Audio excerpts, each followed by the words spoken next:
41 Hijriah. Taqabbalallahu minna wa minkum. Minal aidin wal faizin. Mohon maaf lahir dan batin.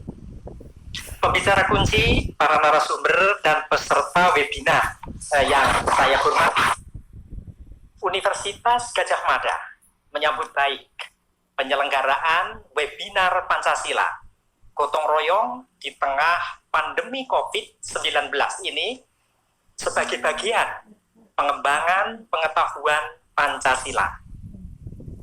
Sebagaimana telah dicontohkan oleh pendahulu kami pada tanggal 19 September 1951, Universitas Gadjah Mada telah memberikan doktor honoris causa kepada Insinyur Soekarno tentang Pancasila dengan promotor Profesor Noto Nagoro yang kemudian secara tekun, terus-menerus dan sistematis mengembangkan Pancasila secara ilmiah populer.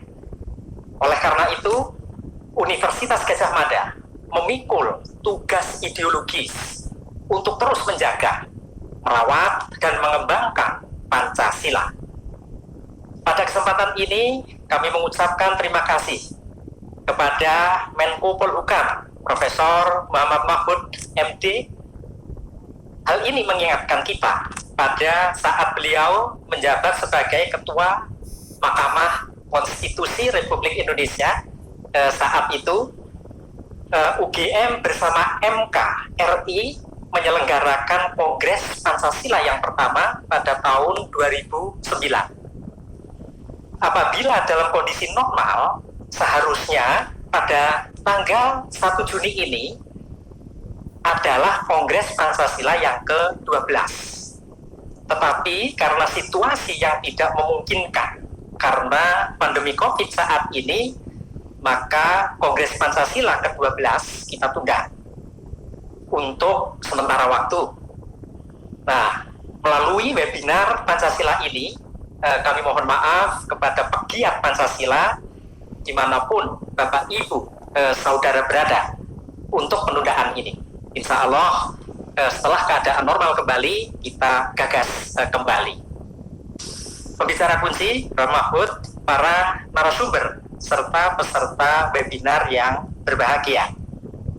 Pembukaan Undang-Undang Dasar 1945 memberikan landasan konstitusional untuk melindungi segenap dan seluruh tumpah darah Indonesia, untuk melindungi keberlangsungan negara dan warganya. Tiap-tiap zaman mempunyai tantangannya sendiri. Di masa revolusi fisik, seluruh elemen bangsa bahu-membahu berjuang bersama-sama mempertahankan kemerdekaan. Kehidupan sehari-hari yang dilalui tidaklah mudah. Keterbatasan makanan, pekerjaan, terpisah dengan keluarga dan sanak famili, dan hidup penuh rasa cemas dalam bayang-bayang berondong peluru dan bom peperangan. Dan banyak nyawa menjadi korban. Saat ini, generasi kita juga mengalami tantangan yang berbeda. Jika di masa lalu bahaya datang dari musuh yang kelihatan, tetapi saat ini kita sedang berperang menghadapi musuh yang tidak nampak oleh mata, yang bernama COVID-19. Indonesia tidak sendirian. Setidaknya ada 213 negara di wilayah di dunia ini yang mengalami hal serupa. Tidak heran jika banyak negara menyatakan perang melawan COVID-19. Kehidupan kita dituntut berubah seperti menjaga jarak, bekerja di rumah, dan menghindari kerumunan. Kita juga harus rajin cuci tangan dengan sabun dan dengan air yang mengalir. Itulah tanda-tanda perubahan. Bangsa Indonesia harus memiliki suatu keyakinan bahwa di balik masa gelap, cahaya terang telah menanti di sana.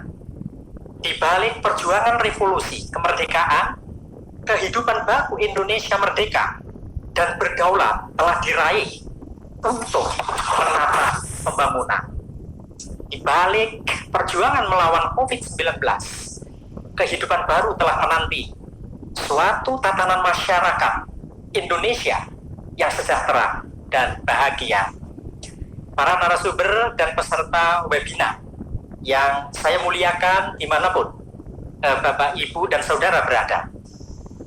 Dalam konsep keagamaan telah dikenal penggemblengan diri melalui puasa ataupun laku prihatin yang telah meletakkan dasar-dasar kedisiplinan, ketaatan pada aturan, menahan lapar dan dahaga, menjaga sikap perilaku, berbagi kebaikan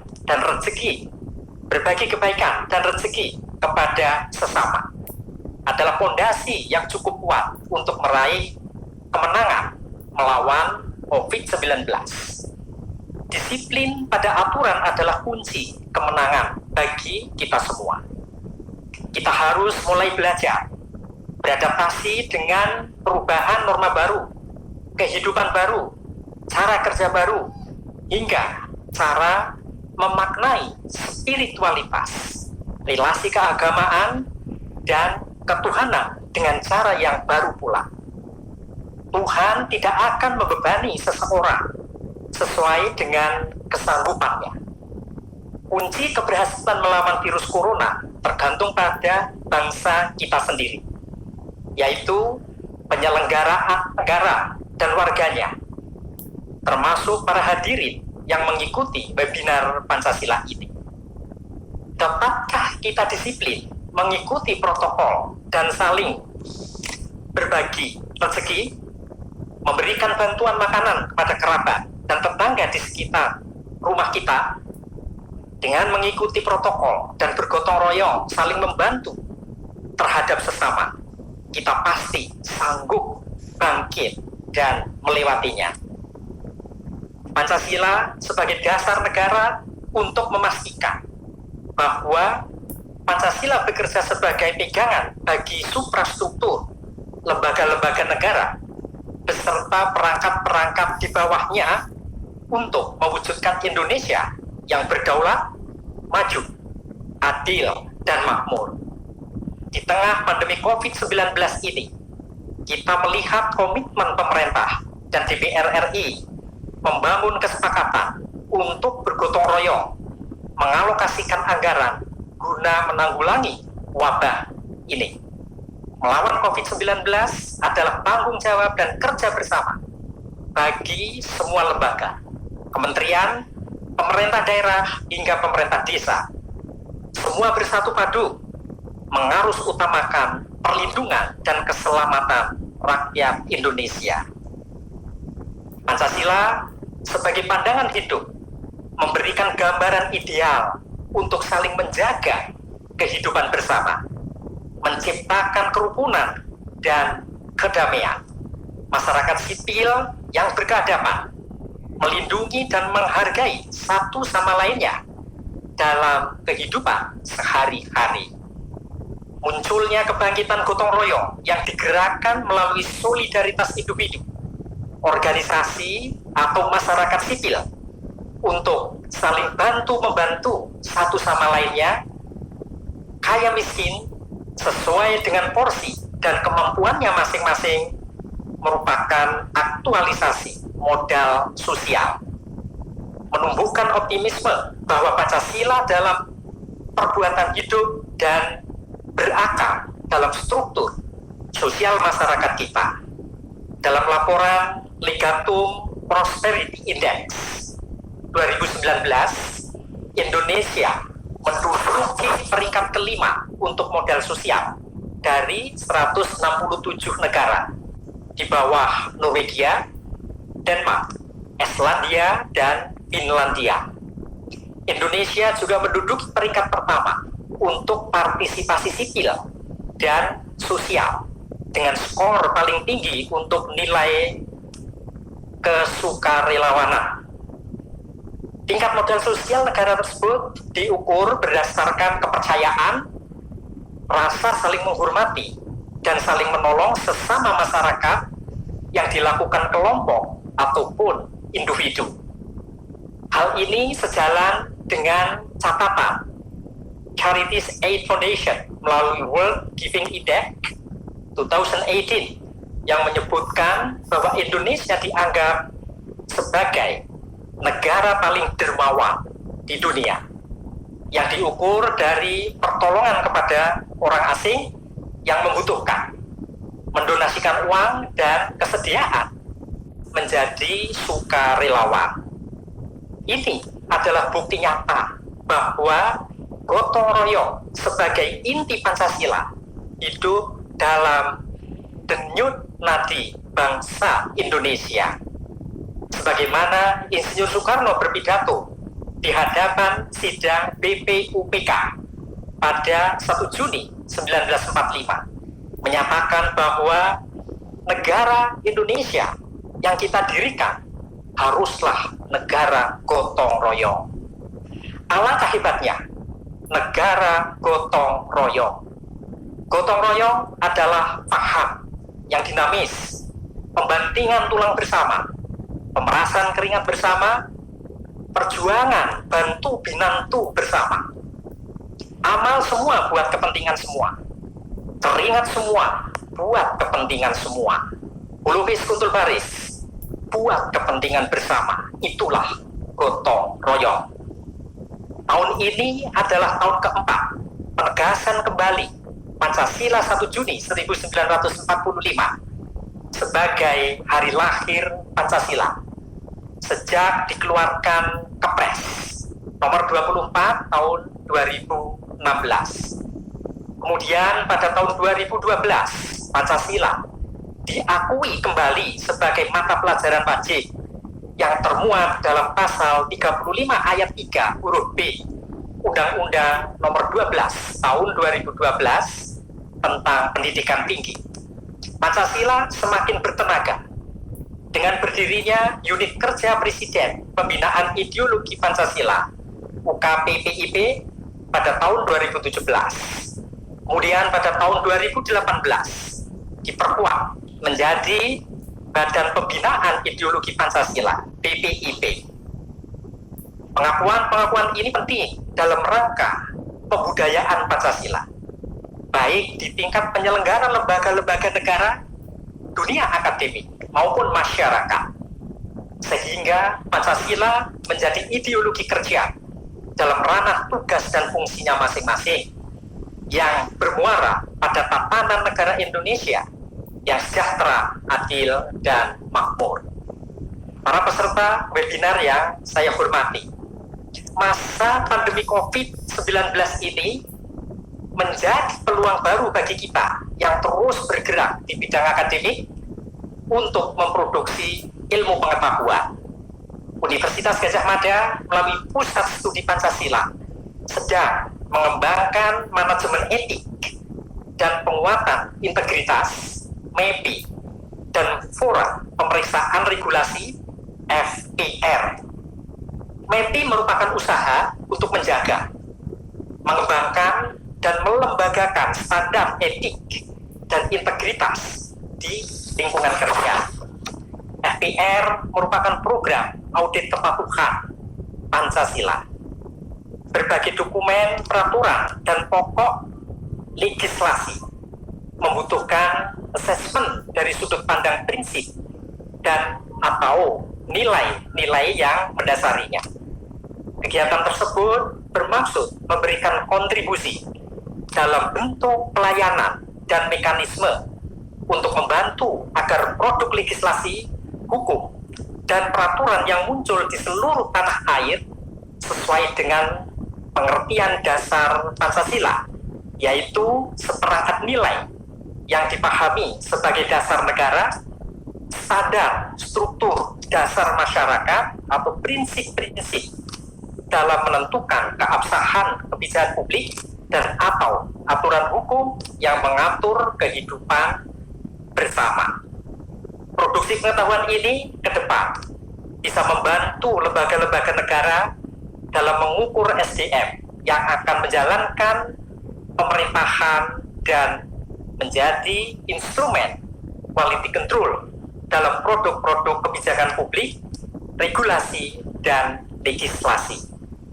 Produksi pengetahuan ini tentu tidak bisa berjalan sendiri tanpa ada sinergi dan kerjasama dengan lembaga-lembaga terkait seperti BPIP maupun Kemenko Polhukam. Pandemi COVID-19 menjadi refleksi kita untuk terus bersyukur saat melihat realitas sosial yang menunjukkan kebangkitan kembali gotong royong di semua lini. Semakin menegaskan bahwa di masa pandemi, gotong royong sebagai inti Pancasila tidak pernah mati. Kebangkitan gotong royong semakin membuat kita yakin dan optimis. Kita sebagai bangsa akan terus bisa melewati tantangan sebesar apapun jika kita, pemerintah, dan semua elemen masyarakat menjadi bagian aktif dari proses ini. Kebangkitan yang terjadi tersebut menjadi penanda baik bagi kebangkitan kembali Pancasila dalam keseharian kita. Gotong royong sebagai fondasi sosial masyarakat yang kokoh dan dengan semangat kita ada bersama dengan sesama membangun bangsa dan negara saat ini dan untuk masa depan. Maka dalam peringatan ke-75 tahun Hari Pancasila ini kami menyambut dengan penuh harap gotong royong sebagai inti Pancasila terus menyala dan tak pernah padam dan selalu hidup dalam laku keseharian rakyat Indonesia. Di hari yang penuh semangat dan optimisme ini, dengan mengucap Bismillahirrahmanirrahim, kegiatan webinar Pancasila gotong royong di tengah pandemi COVID-19 secara resmi kami nyatakan dibuka. Selamat berdiskusi, semoga Allah Subhanahu wa Ta'ala, Tuhan yang Maha Pengasih lagi Maha Penyayang, meridhoi kita semua dan webinar ini memberi manfaat. Amin. Terima kasih. Salam Pancasila. Wassalamualaikum warahmatullahi wabarakatuh. Om Santi Santi Santi Om. Salam sejahtera. Terima kasih. Terima kasih kepada Bapak Panut Mulyo. Hadirin yang berbahagia, acara selanjutnya adalah keynote speech oleh Menteri Koordinator Bidang Politik, Hukum, dan Keamanan kepada Bapak Profesor Dr. Muhammad Mahfud MD. Kami persilakan.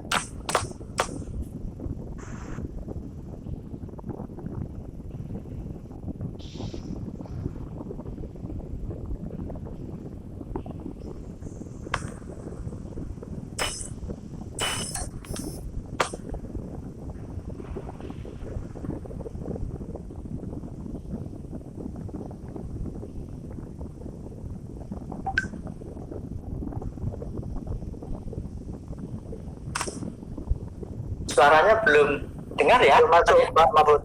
J. Suara Prof Mahfud belum masuk? Ya. Halo, 1, 2, 3. Sudah. Sip. Assalamualaikum warahmatullahi wabarakatuh.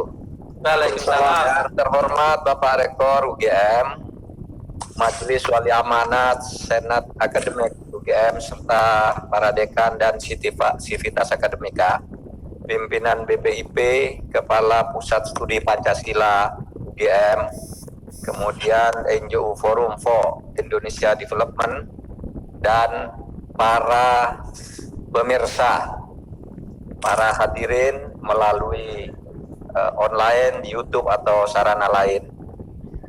Pertama, untuk menyambut webinar ini, mari kita semua memanjatkan puji syukur sekaligus mengucapkan selamat kepada kita semua, seluruh bangsa Indonesia, karena pada hari ini adalah peringatan hari lahirnya Pancasila, di mana tadi sudah diadakan upacara kenegaraan dan upacara institusi di berbagai tempat. Kita harus syukur ini karena sesudah kita mempunyai sebuah negara yang merdeka berdasar Pancasila, kita ini maju pesat, maju jauh melampaui dari apa yang bisa kita bayangkan ketika dulu Indonesia belum merdeka.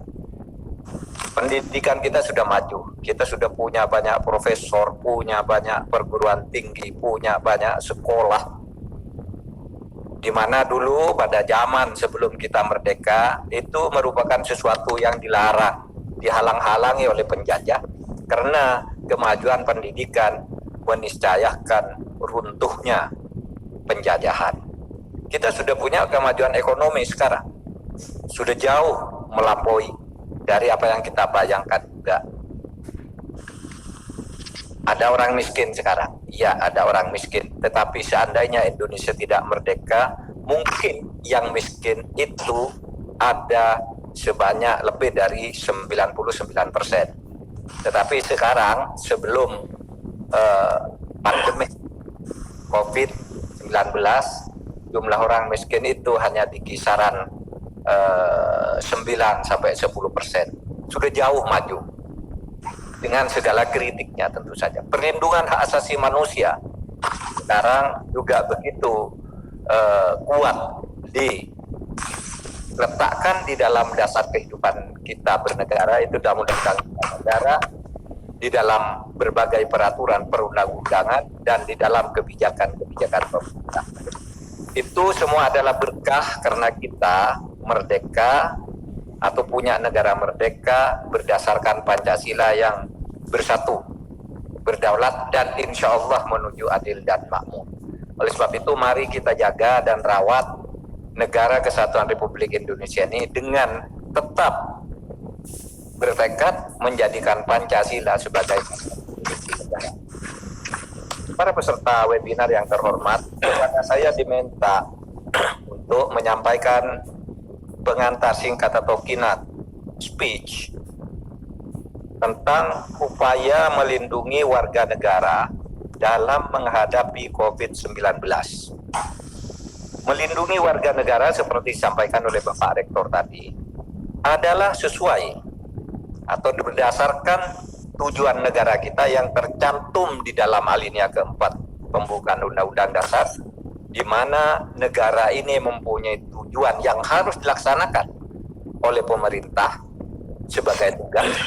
Jadi tujuan negara itu adalah tugas pemerintah untuk melaksanakannya, yaitu paling tidak 2 dari 4 tujuan negara itu yang terkait dengan topik ini, yaitu negara harus melindungi segenap bangsa dan seluruh tumpah darah Indonesia, serta membangun kesejahteraan umum. Corona berdasar keputusan Presiden adalah bencana non-alam, bencana nasional non-alam. Itu menurut keputusan pemerintah. Oleh sebab itu, maka berdasar situasi itu negara harus melaksanakan perintah pembukaan Undang-Undang Dasar, yaitu melindungi seluruh warga negara Indonesia, dan kita harus memerangi COVID-19 ini. Untuk itulah maka langkah-langkah yang telah dilakukan oleh pemerintah mencakup sekurang-kurangnya 3 hal. Pertama, melakukan tindakan penyelamatan.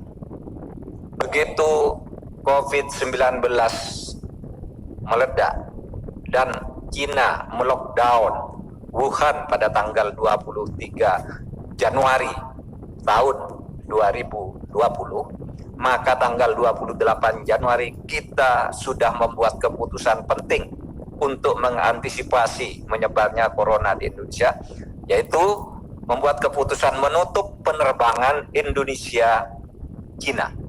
Jakarta Beijing ditutup untuk menghalang atau mengantisipasi atau menolak menyebarnya virus, karena di sana pusat virusnya pada saat itu.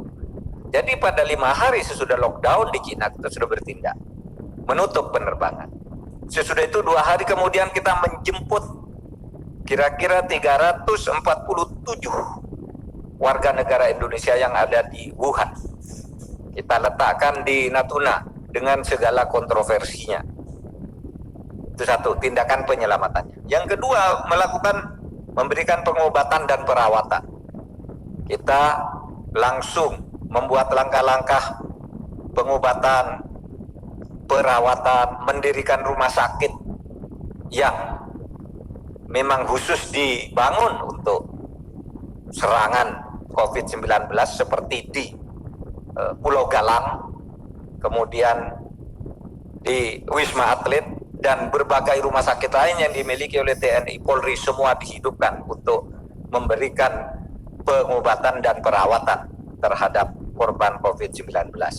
Kemudian pemerintah sesudah melalui diskusi panjang melakukan pembatasan sosial berskala besar, PSBB. Pada waktu itu kontroversinya luar biasa. Ada yang setuju lockdown, kemudian ada yang mengatakan lockdown itu hanya pembunuhan. Akhirnya pemerintah memakai undang-undangnya sendiri, di mana di situ tidak lockdown seperti yang kenal di Barat, orang langsung dikurung sepenuhnya dengan tindakan keras, tetapi juga tidak ada kebebasan yang berlebih-lebihan, sehingga kita memakai konsep PSBB, yaitu pembatasan sosial berskala besar sesuai dengan Undang-Undang Nomor 6 Tahun 2018. Saudara sekalian, cakupan langkah-langkah yang dilakukan oleh pemerintah untuk itu adalah menegaskan pemberlakuan protokol kesehatan sesuai dengan standar WHO. Kemudian memberikan bantuan-bantuan ekonomi serta menjaga agar kehidupan ekonomi tidak mati di dalam suasana PSBB itu, dan membuat jaringan pengaman sosial. Itulah yang kemudian melahirkan peraturan pemerintah nomor 1 tahun 2020 yang kemudian ya pernah digoreng-goreng, sampai sekarang juga digoreng-goreng. Jadi peraturan pemerintah pengganti undang-undang nomor 1 tahun 2020 itu adalah satu jalan untuk membiayai langkah-langkah menyelamatkan rakyat seperti yang disebutkan di atas, yaitu kita menyediakan dana yang semula tidak ada di dalam APBN, menyediakan dana sebanyak 405 triliun. 405 triliun. Untuk apa itu? Banyak. Satu, untuk pembelian peralatan kesehatan, untuk mensubsidi masyarakat yang terdampak oleh corona, untuk memberikan bantuan tunai kepada masyarakat miskin. Coba puluhan juta orang selama 3 bulan, negara akan membayari mereka selama 3 bulan, setiap bulannya 600.000 rupiah. Kemudian ada dana bantuan desa, ada dana bantuan sembako, dan sebagainya. Yang keseluruhannya itu memerlukan dana yang tidak ada di APBN sebelumnya, karena kita tidak pernah menduga mau ada corona itu. Oleh sebab itu lalu dibuat Perpu. Perpu itu mau memberi jalan kepada pemerintah agar bisa mengeluarkan uang dan mencari uang secara sah berdasar undang-undang dan dikontrol oleh DPR. Karena namanya Perpu, tentu nanti DPR akan mengesahkannya dan sudah mengesahkannya melalui undang-undang. Memang, para hadirin, pada waktu itu ada gorengan, dan sekarang itu masih berlangsung di Mahkamah Konstitusi. Katanya Perpu yang kemudian menjadi undang-undang ini merupakan undang-undang untuk memberi dasar hukum untuk melegalitas bagi terjadinya perampokan oleh pemerintah terhadap kekayaan negara, terhadap keuangan negara. Masya Allah, tuduhan ini luar biasa, memang menyakitkan. Itu pun tuduhan yang juga dilontarkan oleh sementara anggota DPR pada waktu itu. Tetapi sesudah dibahas dengan fakta-fakta tentang kebutuhan kita, tentang hitungan-hitungan kita, pada waktu itu DPR terus mengesahkannya. Ada 2 pasal sekurang-kurangnya yang dipersoalkan dari Perpu itu, Perpu untuk menyelamatkan rakyat itu. Pertama, pasal 12 yang mengatakan bahwa postur anggaran untuk melaksanakan APBN itu diatur dengan Perpres. APBN berdasar Perpu itu diatur dengan Perpres. Ini dikatakan melanggar undang-undang.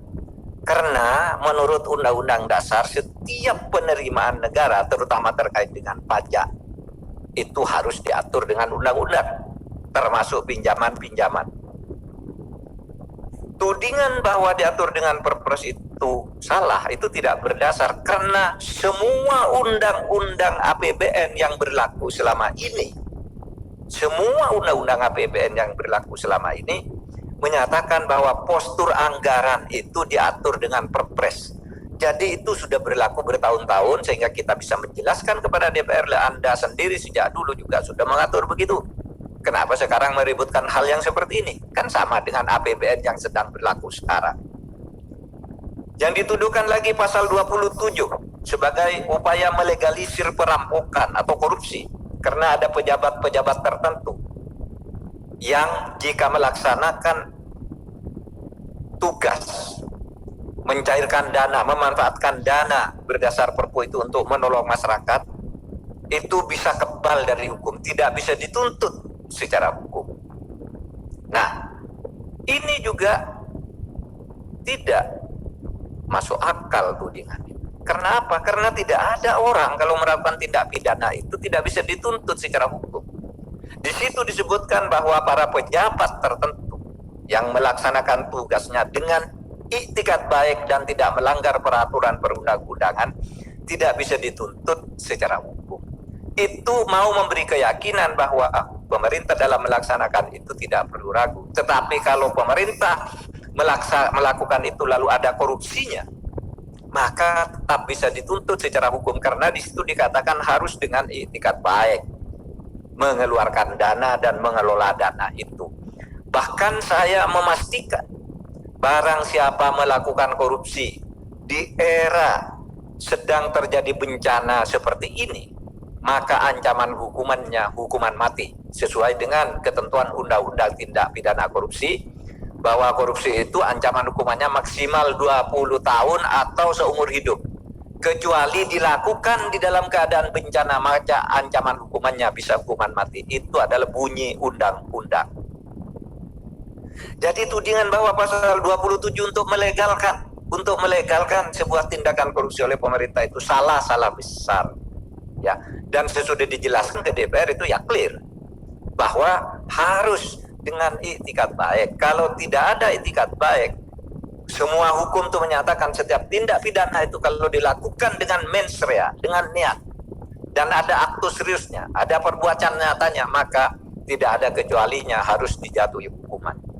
Lebih dari itu, sebenarnya DPR sendiri sudah membuat undang-undang, tidak kurang dari 8 undang-undang, yang menyatakan bahwa pejabat apapun yang melaksanakan tugasnya dengan itikat baik, itu tidak bisa dijatuhi hukuman pidana. 1. Pasal 50 dan pasal 51 Kitab Undang-Undang Hukum Pidana menyatakan bahwa petugas pemerintah yang melaksanakan tugasnya dengan baik, meskipun kemudian ternyata ada kesalahan, ya, ada kekeliruan, melenceng, itu tidak dapat dituntut. Bahkan undang-undang tentang DPR sendiri menyebut MD3 itu, Undang-Undang MD3 menyebut bahwa DPR dalam melaksanakan tugasnya tidak bisa dituntut ke pengadilan. Itu sudah ada di Undang-Undang DPR. Ada di Undang-Undang Bank Indonesia, ada di Undang-Undang tentang perpajakan umum, ketentuan umum tentang perpajakan, Undang-Undang amnesti, teks amnesti, Undang-Undang Ombudsman, dan semuanya itu ada pasal-pasal seperti itu. Dan tetap banyak orang yang dihukum meskipun ada pasal seperti itu kalau mengelola keuangan negara secara tidak benar. Para pemirsa, akhirnya setelah 2 bulan PSBB dilaksanakan, mulai ada kejenuhan, mulai ada ide pelonggaran. Mengapa? Ada 4 hal penyebab. 1, masyarakat mulai galau dan stres. karena dikurung terlalu lama, tidak boleh pergi terlalu lama. Mungkin kita juga merasakan baru 3 hari sudah stres, apalagi sesudah 2 bulan terasa. Ini harus ada relaksasi istilahnya pada waktu itu. Karena masyarakat sudah stres, masa dikurung terus. Yang kedua, ekonomi tidak bergerak. Banyak orang kehilangan pendapatan, banyak orang kena PHK, orang tidak bisa buka warung, orang tidak bisa ke warung. Orang mau cari makan juga susah. Bukan hanya uangnya tidak ada, tapi warungnya juga sudah harus tutup. Dan seterusnya. Sementara bantuan dari pemerintah itu ada batasnya. Kemudian alasan yang ketiga, COVID-19 tidak bisa dipastikan kapan selesainya. Masa kita terus PSBB, padahal tidak tahu kita COVID ini kapan selesainya. Bahkan ada pernyataan dari WHO bahwa mungkin saja COVID itu akan ada untuk selamanya. COVID itu tidak akan pernah habis dari bumi ini. Itu pernyataan dari pejabat WHO juga. Oleh sebab itu maka diperlukan cara hidup baru. Diperlukan new normal life. Itu pemerintah berpikir tentang new normal life itu. Karena apa? Karena di tengah-tengah masyarakat sudah terjadi kegalauan yang luar biasa. New normal life itu diperdebatkan. Mula-mula disebut relaksasi karena dikritik, oh bahaya loh ada relaksasi. Maka muncul kalau gitu ganti aja istilah pengurangan pembatasan PSBB. Kemudian oh jangan dikurangi, ganti new normal. Dan terakhir 3 hari yang lalu Gubernur Jawa Barat itu mengumumkan adaptasi kehidupan baru. Artinya apa? PSBB-nya dilonggarkan, larangan-larangan yang semula ada ditiadakan. Presiden sendiri pada akhirnya memakai istilah sendiri, yaitu kita membangun masyarakat produktif dan aman COVID. Apapun istilahnya, intinya sama. Kita harus move on. Tidak boleh kita dikurung terus. Tapi move on dengan cara yang terukur. Dengan prinsip utamanya ikut protokol kesehatan. Kita harus membuat cara hidup baru. Kenapa? Realitas bahwa COVID-19 itu ada. Masa kita bersembunyi terus? Nah sekarang dengan keyakinan bahwa COVID-19 itu ada, bagaimana caranya kita hidup dengan fakta bahwa COVID-19 itu ada. Maka buat cara hidup yang baru. Apa? Mungkin sementara nih kalau keluar rumah pakai masker, cuci tangan, pakai sabun, mengatur jarak.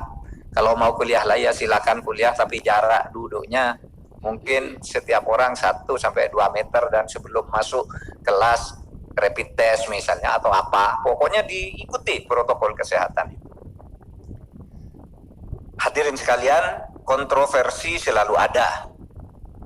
Ada yang setuju, ada yang tidak setuju. Di kalangan dokter sendiri misalnya, ada yang mengatakan COVID itu sangat berbahaya, mematikan, harus hati-hati.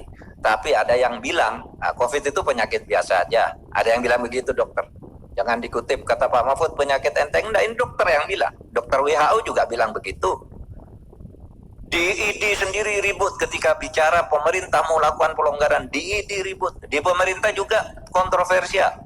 Gitu. Katanya ini berbahaya sekali. Tapi Pak Andrianto, wakil ketua ID, itu mengatakan COVID itu kan seperti biasa, lebih berbahaya lockdown katanya. Dia mengatakan itu ketika menghadap Sultan Hamengkubuwono tanggal 22 Mei. Jadi kontroversi di kalangan ulama juga. Dokter kontroversial, ulama tidak boleh tutup rumah ibadah. Ada yang mengatakan wajib ditutup menurut Nabi dan seterusnya. Ada pendapat yang berbeda. Itu biasa kontroversi. Ini negara demokrasi. Sosiolog juga beda-beda. Ada yang mengatakan pemerintah ini tidak pernah konsisten. Kemarin mau PSBB, sekarang sudah mau dilonggarkan. Tapi ada sosiolog yang mengatakan wajib hukumnya dalam situasi begini. kontroversi selalu ada dan pemerintah harus mengambil keputusan. Itulah perlunya kita bernegara. Itulah perlunya kita membentuk pemerintahan, mengambil keputusan dan memandu. Berdasar prinsip apa? Kita mau menyelamatkan, melindungi warga negara di dalam menghadapi COVID-19. Hadirin, akhirnya saya ingin katakan, pengambilan keputusan pemerintah itu tidak asal-asalan seperti banyak dikatakan orang di medsos. Ini tidak berdasar saintifik. Dasarnya saintifik. Kita berkali-kali, hampir setiap hari kecuali di akhir pekan, kabinet itu rapat menghitung dengan angka tentang risiko-risiko yang muncul itu. Misalnya tentang pembicaraan mau pelonggaran atau mau relaksasi atau mau masyarakat produktif itu di sidang kabinet ada 4 pemodelan matematik yang menghitung seberapa besar bahaya di tiap daerah dan tiap tingkatan. Misalnya BIN punya metode sendiri, ya. Menko Perekonomian punya metode sendiri, Bappenas punya metode sendiri, KSP punya metode sendiri. Hitungannya dengan angka matematik. Faktor ini ketemu ini, ketemu ini, kurangi ini, ini kesimpulannya. Kesimpulannya sama meskipun hasilnya, meskipun metodenya berbeda. Yang hasilnya itu kemudian mempetakan, oh ini daerah merah, oh ini daerah kuning, oh ini daerah orange, oh ini daerah hijau. Yang menunjukkan tingkat risikonya begini di daerah ini. Ini tingkat risikonya begini, ini tingkat risikonya begini. Bahkan sekarang kita sudah masuk ke cara menghitung di tingkat desa. Di desa mana sekarang yang bersih, di desa mana yang ada 1-2 orang terkena COVID itu. Jadi tidak mungkin kita mengambil keputusan tanpa saintifik. Semua sudah dipertimbangkan, semua ahli sudah dipanggil. Jadi tidak mungkin pemerintah itu melakukan keputusan asal-asalan. Tetapi yang pasti pemerintah itu harus mengambil keputusan. Nah, terakhir sekali, untuk melindungi warga negara, maka pemerintah harus mengambil keputusan yang lebih maslahat. Tidak boleh terombang-ambing oleh kontroversi di tengah-tengah masyarakat, karena kontroversi itu pasti selalu ada. Nah, itulah pengantar dari saya, nanti dipersilakan dibahas masalah itu semua. Saya mengucapkan terima kasih atas webinar ini, karena tentu masukannya akan mencerahkan bukan hanya peserta webinar, tetapi juga pemerintah dan masyarakat menunggu hasil webinar ini yang bisa dimanfaatkan untuk melindungi warga negara dalam menghadapi COVID-19. Wabillahi taufiq wal hidayah. Wassalamualaikum warahmatullahi wabarakatuh. Waalaikumsalam warahmatullahi wabarakatuh. Terima kasih kepada Bapak Mahfud MD. Hadirin yang berbahagia, yang saat ini sedang menyimak melalui YouTube channel Pusat Studi Pancasila Universitas Gadjah Mada. Saat ini kami mencatat sekitar 2.500 peserta yang sudah mendaftar.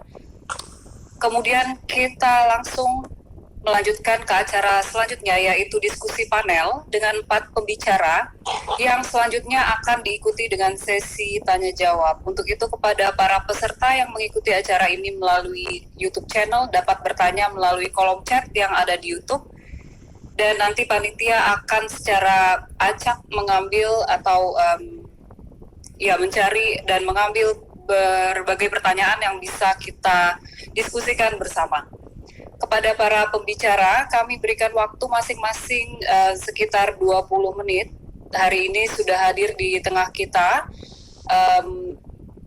Bapak Romo Beni yang kemudian yang sebenarnya menggantikan Profesor Yudian Wahyudi yang akan menyampaikan tema tentang sinkronisasi dan koordinasi lembaga negara dalam penanganan pandemi COVID-19 yang mewakili Badan Pembinaan Ideologi Pancasila. Selanjutnya ada Kepala Pusat Studi Pancasila Universitas Gadjah Mada yang akan menyampaikan materi tentang etika dan integritas dalam pengelolaan dan penanganan pandemi COVID-19.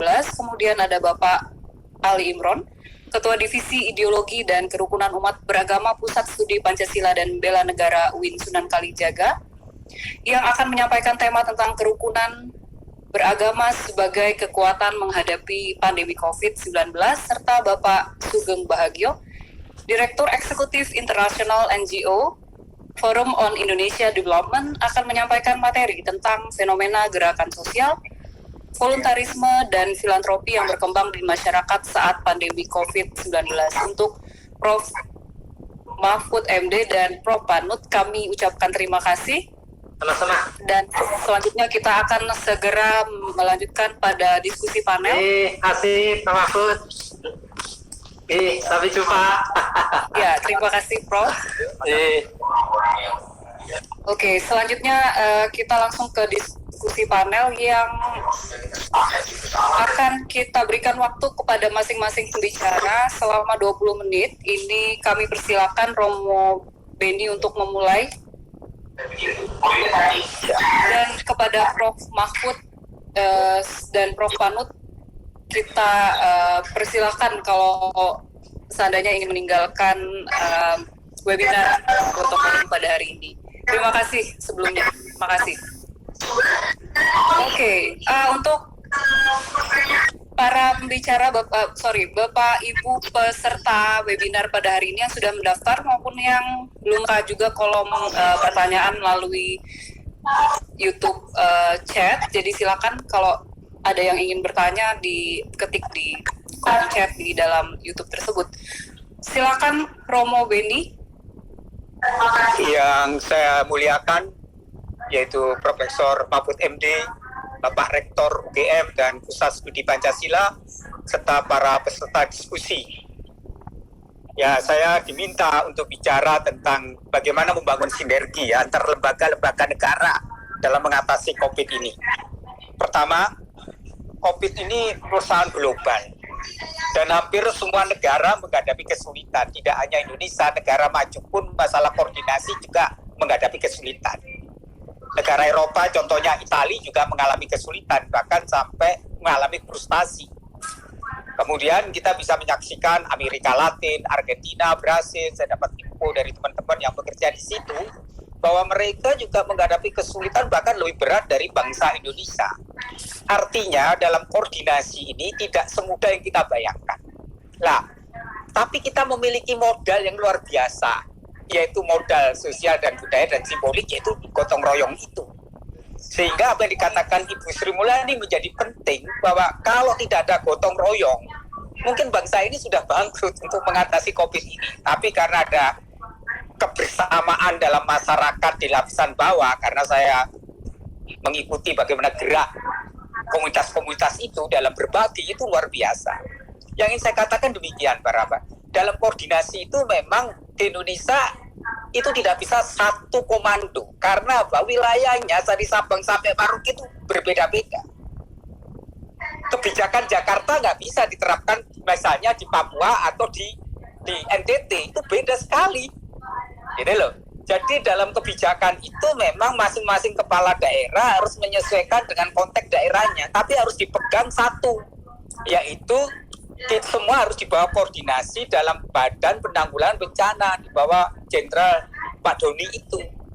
Maka dari situ yang sebenarnya kebijakan itu bisa diturunkan nanti dalam konteks daerah, yaitu masing-masing kepala daerah harus menyesuaikan dengan konteks daerahnya. Maka yang penting sebenarnya saat ini harus dibikin peta. Mana peta daerah hijau, kuning, dan merah. Yang daerah merah itu memang harus isolasi total. Dan itu harus tegas. Lah daerah hijau boleh aktivitas, tapi menggunakan protokol kesehatan. Protokol kesehatan itu memang butuh disiplin diri. Lah bagaimana disiplin diri dibangun? Yaitu bisa melalui yang disebut kekuatan yang kita miliki, yaitu dengan modal sosial, budaya, dan simbolik itu. Lah disinilah peranan tokoh adat, tokoh agama, tingkat RT RW menjadi sangat penting untuk membangun kesadaran itu. Lah yang daerah merah isolasi total. Dalam Sultatil itu akhirnya ketika itu diumumkan masing-masing daerah, sehingga masyarakat mendisiplinkan dirinya.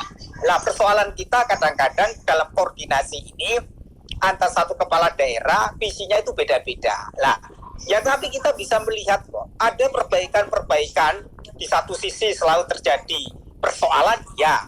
Tetapi akhirnya kan ada titik temu di mana kita bisa mengatasinya dengan cara koordinasi, dan koordinasi itu betul yang namanya kesadaran masing-masing kepala daerah untuk satu dengan yang lain mau membangun kerjasama. Contohnya ada DKI misalnya. DKI kalau tidak dengan daerah-daerah penunjang seperti Jawa Barat, Banten, ya nggak akan bisa mengatasi COVID itu. Maka di sini dibutuhkan masing-masing kepala daerah itu menjadi pelayan publik. Kunci koordinasi itu satu kok. Bagaimana mereka mau satu dengan yang lain memiliki kerendahan hati, mau memiliki bahwa kita menjadi pelayan, kemudian mau satu dengan yang lain saling menyesuaikan, kemudian satu dengan yang lain saling kerjasama. Lah di sini yang harusnya menjadi modal sosial dan budaya dan simbolik itu. Yang ingin saya katakan begini, bahwa negara Amerika aja menghadapi kesulitan negara maju dengan segala fasilitas. Dan di Amerika lebih parah lagi menurut teman-teman saya. Bagaimana mereka yang miskin itu tidak tertolong banyak. Dan mereka juga kelaparan. Di Brasil misalnya bagaimana mereka menghadapi masalah. Dan Argentina tentang penanaman jenazah. Italia aja menghadapi kesulitan sampai negara itu bangkrut. Artinya ke depan memang kita juga harus tidak reaktif melihat itu. Kalau ada masalah di koordinasi, itu adalah problem komunikasinya. Nah, dalam komunikasi ini perlu diperbaiki. Misalnya istilah-istilah tidak perlulah istilah asing. Misalnya kita mulai mencoba adaptasi. Misalnya mengatakan penyesuaian diri dengan situasi COVID ini. Maka di situ dibikin hal yang mudah dengan tokoh-tokoh warga setempat yang mungkin cara menyampaikannya lebih gampang diterima. Lah kerap kali di sini persoalan komunikasinya dalam koordinasi itu kurang cocok dengan kultur budaya kita. Dan kita lupa pada kekuatan budaya itu. Maka ke depan saya melihat dalam sinkronisasi koordinasi itu yang dibutuhkan pertama-tama adalah yaitu niat baik itu. Nah, dalam istilah bahasa Latin yaitu bonum communio itu. Bahwa hukum tertinggi itu adalah kesejahteraan masyarakat dan keselamatan warga negara. Maka setiap pemimpin daerah harus menaati yang disebut bonum communio itu. Nah, dalam bonum communio itu akhirnya setiap kepala daerah menyadari bahwa penanganan COVID ini harus satu dengan yang lain, tidak bisa lepas koordinasi antar instansi, tapi juga koordinasi antar pejabatnya. Karena daerah-daerah perbatasan satu dengan yang lain butuh koordinasi. Nah, disinilah kemauan kehendak baik kepala daerah itu menjadi penting. Dan kedua, memang harus ada yang namanya kepastian. Jadi antar pemerintah satu dengan yang lain jangan tabrakan. Kalau pemerintah pusat mengatakan bahwa diperbolehkan misalnya daerah-daerah tertentu boleh mengadakan aktivitas tapi dengan protokol kesehatan, maka harus ditentukan daerah apa saja. Misalnya daerah hijau misalnya. Daerah hijau boleh tapi dengan protokol kesehatan. Itu seperti itu. Nah, terakhir kuncinya itu disiplin. Jadi disiplin dengan setiap warga masyarakat, kepala daerah, dan pejabat publik untuk disiplin. Misalnya, disiplin menggunakan masker, disiplin mengatur jarak 2 meter misalnya, kemudian cuci tangan, mandi, kemudian bagaimana mengupayakan makanan-makanan yang bervitamin. Maka ini harus menjadi kebiasaan baru. Nah, kebiasaan baru itu hanya bisa kalau itu menjadi kesadaran kita semuanya. Maka pentingnya media sosial itu di sini. Jadi bagaimana media sosial ke depan itu mampu mengedukasi masyarakat untuk mengatakan protokol kesehatan itu harus ditaati demi keselamatan publik. Nah, nilai Pancasila di sini. Jadi kalau kita mau mengamalkan Pancasila, berarti kita menyintai tentang kemanusiaan yang adil dan beradab dengan apa? Menaati protokol kesehatan. Kalau kita menaati protokol kesehatan, berarti kita cinta kepada diri sendiri dan cinta pada sesama. Maka kalau kita menyintai sesama kita, berarti kita menyintai Tuhannya. Jadi kalau kita misalnya tidak menaati protokol kesehatan, kemudian kita berlaku seolah-olah ini tidak ada bahaya COVID, kemudian kita bertindak tidak punya tanggung jawab moral, nah di situ kita melukai Tuhan kita. Jadi kalau kita mau menaati nilai-nilai kemanusiaan dalam konteks menaati protokol kesehatan itu sebenarnya itulah bagian dari nilai-nilai keutamaan Pancasila yang dibatinkan dalam perilaku publik. Yang terakhir saya ingin mengatakan dalam koordinasi akhirnya dibutuhkan yang disebut yaitu orang memiliki yang disebut arah keutamaan itu. Lah, keutamaan pejabat publik itu harus bijaksana. Bijaksana artinya memiliki keberanian untuk melakukan tindakan-tindakan yang tegas demi menjaga keselamatan warga negara, tapi di sini bijaksana, dia tidak mempolitisasi gitu loh, untuk kepentingan pencitraan dan kepentingan yang berbeda. Sehingga pentingnya koordinasi akhirnya ditentukan oleh kemauan baik dari masing-masing pejabat publik, warga negara, dan juga pasar. Maka ke depan memang butuh sinergi antara tiga hal penting, yaitu pemerintah, pelaku usaha, dan warga negara. Lah, ini yang sekarang harus dicari titik temunya. Untuk apa? Untuk musyawarah mufakat. Lah, dengan musyawarah mufakat itu titik temu akan ketemu. Dan saya yakin kalau kita bisa mengatasi dengan kemampuan kemandirian kita di bidang teknologi, pangan, dan juga kemampuan kita untuk menyediakan alat-alat kesehatan itu. Sehingga kita harus mulai juga membangun kesadaran dalam pejabat publik, apa yang bisa kita mampu penuhi, ya kita penuhi. Nggak perlulah kita harus ekspor untuk misalnya alat-alat kesehatan yang bisa kita produksi. Dan kita mampu kok memproduksi alat misalnya untuk pendeteksi COVID bisa. Bagaimana alat untuk pernapasan bisa kita buat sendiri. Bagaimana kita membuat nanti lab-labnya, kemudian membuat pakaian-pakaian medisnya yang mampu untuk mengatasi COVID itu. Jadi ke depan itu kemandirian dalam bidang kesehatan menjadi sangat penting. Maka peranan universitas sangat penting, yaitu dalam riset dan teknologi. Karena kekayaan kita dalam rempah-rempah, jamu, dan juga ramuan-ramuan tradisional juga bisa mengatasi kekuatan imunitas itu, gitu loh. Jadi saya ke depan itu asal satu ya, masing-masing dari lembaga-lembaga negara itu bekerja bersama bergotong royong dan masing-masing tunduk kepada satu komando, yaitu di bawah Badan Penanggulangan Bencana, yaitu di bawah Pak Doni. Dan masing-masing daerah harus menjabarkan sesuai dengan konteks daerahnya.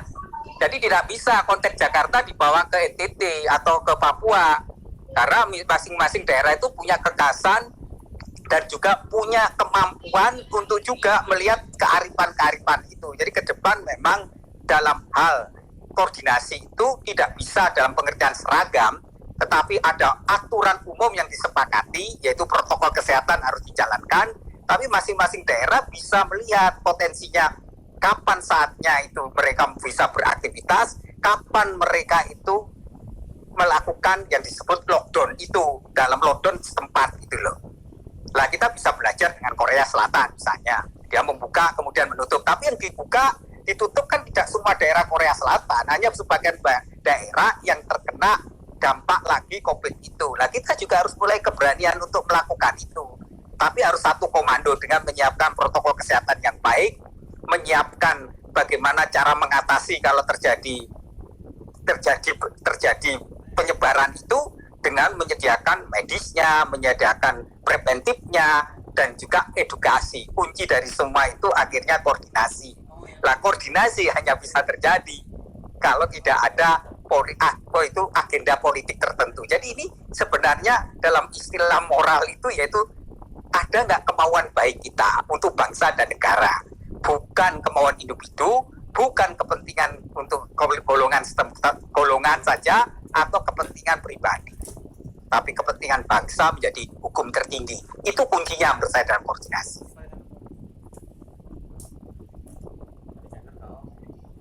Menurut saya poinnya seperti itu, Mbak. Oke, terima kasih Romo Beni. Tadi kita sudah mendengarkan, jadi yang paling penting menurut Romo Beni itu adalah koordinasi.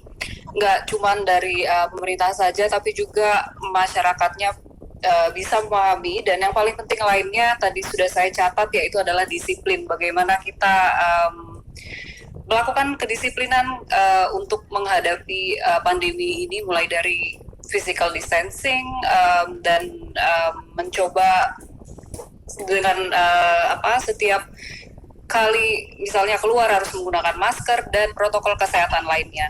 Oke, selanjutnya kita lanjut ke Bapak Agus Wahyudi yang akan menyampaikan tentang etika dan integritas dalam pengelolaan penanganan pandemi COVID-19.